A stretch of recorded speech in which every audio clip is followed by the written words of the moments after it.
to guys, so, newly open lang din siya sa public. So nung parang sinabay na rin siya sa Abagatanen nung nakilala siya, and then etong beach na to, white sand, na maganda rin naman talaga yung sand niya. O pwede rin na mag-overnight daw, sabi nila. Allowed na rin. Guys, try natin mag-explore dito sa Abagatanen kung may mga ibang lugar pa maganda.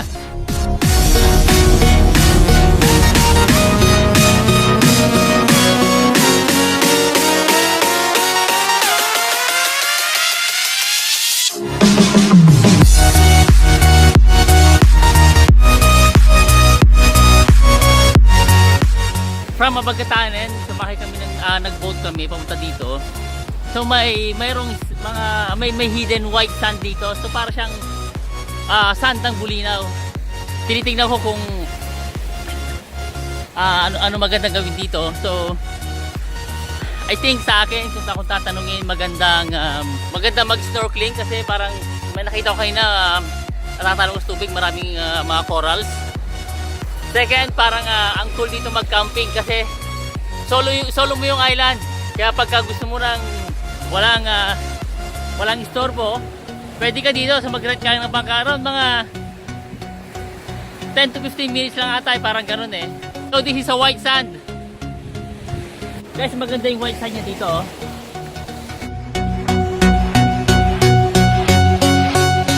Ayan, medyo mababaw siya dito. Malinaw din ang tubig. Hindi siya pino, pero yung gold sand niya, para siyang bilog-bilog na maliit na gold. Again guys, maluwag din yung white sand niya dito sa area na to. Okay din ang swimming, so medyo may kalakihan lang yung mga waves. Kasi this is facing the South China Sea.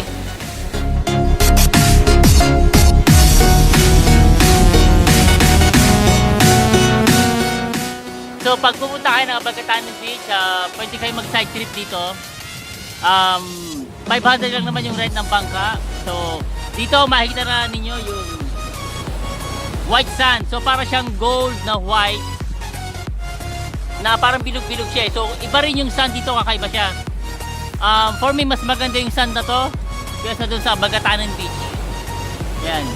So overnight here is allowed. So pagka magbarkada kayo, gusto nyo ng tahimik, gusto nyo nang kayo lang, ng girlfriend nyo, ng boyfriend nyo, so dito maganda. So ina-allow dito ang mag-overnight.